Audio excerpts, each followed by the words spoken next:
The church is people.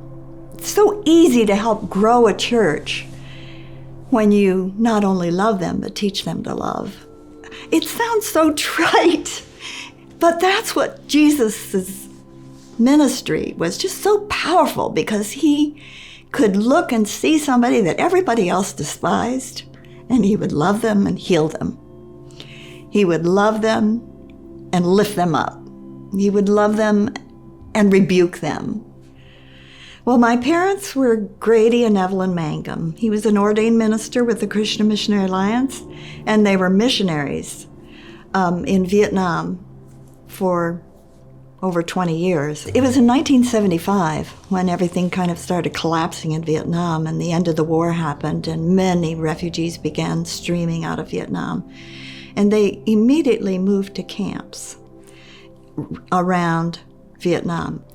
But those were only temporary and set up by the U.S. government. And from there, these refugees declared what country they wanted to go to. Many wanted to go to France because Vietnam had been a French colony, but many were looking for opportunity, so they were eager to go to America. The U.S. government was very dependent on the missionaries, knew my father well, and asked him to please help. The churches in the Christian Missionary Alliance were soon maxed out. They couldn't, there was no more place to ask people to put refugees. So Mom and Dad called other National Association of Evangelicals, or NAE churches, and leaders, asking if they would work together with World Relief to resettle refugees. And that just opened so many doors. So yeah, many evangelical churches throughout America opened their doors. It was just getting the lists, my mom, she was crazy. Nothing held her back. And she would call sometimes phone companies. She'd call a city phone company and say, I want a list of churches in your city. And they would say, we can't do that. Yes, you can. It's just a church, they don't. She talked many phone operators into giving her names of churches. She would call some people and say, would you do this? She'd get these lists from pastors or whoever. Would you take a refugee? She said first answer was always, no, can't do that. One pastor said, no, we can't. We don't have the money. This is going to take money to sponsor a refugee.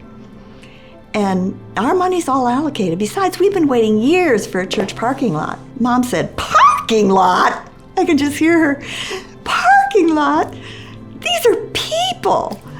The pastor said, call me tomorrow.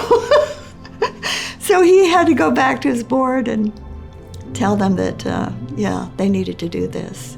And he called within a couple of weeks. He called my mom again. And he said it was the best decision we ever made. Tin and Kim were the primary colleagues that Mom and Dad worked with to start World Relief's Refugee Resettlement Program. This was in Nyack, New York, in a motel.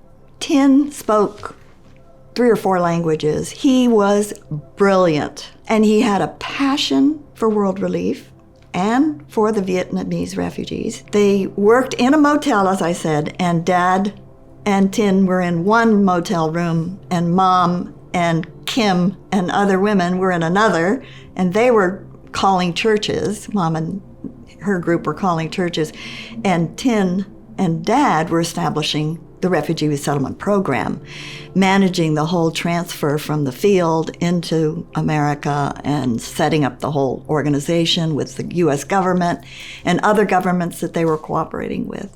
And I think every time Dad talked about Tin, he would say, we couldn't have done it without him. World Relief would not exist without Tin. World Relief was completely Tin's idea. So he gave so much credit to Tin, this young 20-something, brilliant Vietnamese refugee that was my dad's colleague.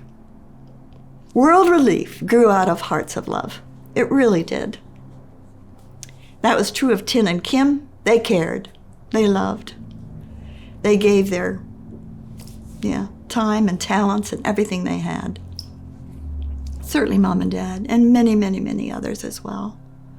And churches were transformed by being forced to love. You know, Mom used to say, and Dad too, it's not about organization. It's about people. It's always about people. And whether you're talking to donors, whether you're talking to the government, whether you're talking to the refugees or the ministers, love them.